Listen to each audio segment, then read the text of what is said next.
திமுகவிற்கு கடந்த ஒரு வருடமாகவே போதாத காலமாக உள்ளது. ஒரு பிரச்சனை முடிவடைவதற்குள் மற்றொன்று தயாராக உள்ளது. சட்ட ஒழுங்கு சீர்கேடு என ஆரம்பித்து தற்பொழுது நிர்வாகம் நடத்த தகுதி இல்லாதவர் என்று பலரும் விமர்சனம் செய்ய ஆரம்பித்து விட்டனர். இந்த திமுக ஆட்சியானது மக்களுக்கு பல துயரமான நினைவுகளை ஆழமாக பதிய வைத்துள்ளது.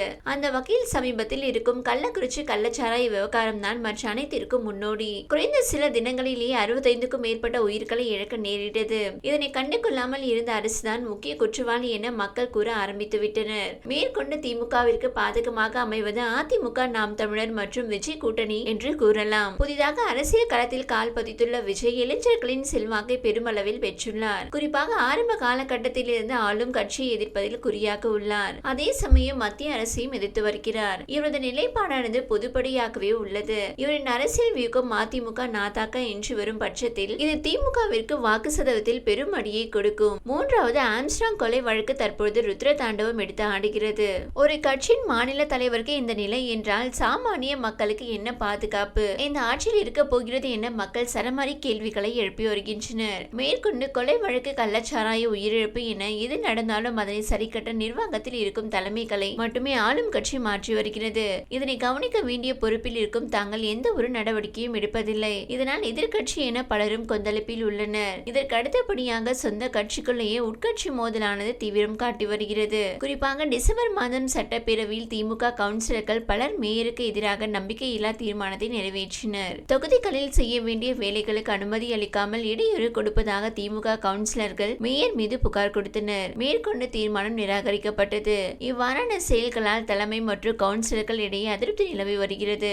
இதனை எல்லாம் விட தனது தோழமை கட்சி எனப்படும் திருமா தமிழக அரசுக்கு எதிராக பல கண்டனங்களை கூறி வருகிறார். கள்ளக்குறிச்சியில் விஷ சாராய மரணங்கள் தொடர்பாக விடுதலை சிறுத்தைகள் ஒருங்கிணைத்த ஆர்ப்பாட்டத்திலும் திருமாவளவன் திமுகவை நோக்கி விமர்சனத்தை முன்வைத்தார். முழு மதுவிலக்கு தேசிய அளவில் கடைபிடிக்க வேண்டும் என்ற திருமாவளவன் தமிழ்நாடு அரசு டாஸ்மாக் கடைகளை வைத்து கள்ளச்சாராயத்தை ஒழிக்க முடியாது என்றார். தமிழ்நாட்டில் அரசு மதுபான கடைகள் திறக்கப்படுவதற்கு முன்பே புதுச்சேரியில் அரசு மதுபான கடைகள் திறக்கப்பட்டன. ஆனால் அங்கு அரசு மதுபான கடைகளுக்கு இணையாக கள்ளச்சாராய கடைகள் இருக்கின்றன. அரசு கடைகள் இருப்பதால் கள்ளச்சாராயத்தை தடுக்க முடியவில்லை.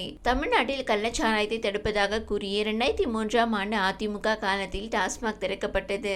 அப்போது 3000 கோடிக்கு விற்பனையானது. தற்போது 45,000 கோடிக்கு விற்பனையாகிறது என்று திமுக ஆட்சியில் மது விற்பனை அதிகரித்திருப்பதை குறிப்பிட்டு விமர்சனம் செய்தார். இந்த நிலையில் ஆம்ஸ்ட்ராங் இறுதி நிகழ்வில் பகுஜன் சமாஜ் கட்சியின் தலைவர் மாயாவதியுடன் பங்கேற்று பேசிய திருமாவளவன் இந்த வழக்கில் உண்மையான குற்றவாளிகள் கைது செய்யப்படவில்லை என்பதுதான் பகுஜன் சமாஜ் கட்சி மற்றும் ஆம்ஸ்ட்ராங் குடும்பத்தினர் முன்வைக்கும் கோரிக்கை. அதனாலேயே மாயாவதி இந்த வழக்கினை சிபிஐ விசாரிக்க வேண்டும் என்று கோருவதற்கான கட்டாயம் எழுந்துள்ளது. எனவே காவல்துறை இந்த வழக்கில் உண்மையான குற்றவாளிகள் யார் என்பதை கண்டறிய வேண்டும். இதற்கு பின்னால் உள்ள கூலிப்படையினர் யார், அவர்களின் பின்னணி என்ன என்பதை கண்டறிய வேண்டும். இது போன்ற கொலைகள் தொடர்ந்து நடப்பது அதிர்ச்சியளிக்கிறது. குறிப்பாக தலித் தலைவர்கள் சிறிய அளவில் இருந்தாலும் பாதுகாப்பற்ற நிலையில் இருக்கிறார்கள் என்பதை இது உணர்த்துகிறது என்று பேசினார். இதுவும் இவர்களின் கூட்டமே கட்சிக்கு விரிசலை ஏற்படுத்தும் வகையில் உள்ளது. விரைவிலேயே திமுக, விடுதலை சிறுத்தைகள் கட்சி முறியக்கூடும் என பலரும் கூறி வருகின்றனர். மேலும் கூட்டணியில் இருக்கும் காங்கிரசும் தனித்து நிற்க வேண்டும் என்று அவ்வப்போது மேடைகளில் கூறி வருவதும் இதற்கு பெரும் அடியாக இருக்கும். மீண்டும் ஆட்சியில் அமர முடியாத சூழலில்தான் திமுகவின் செயல்முறைகள் தற்சமயம் உள்ளது.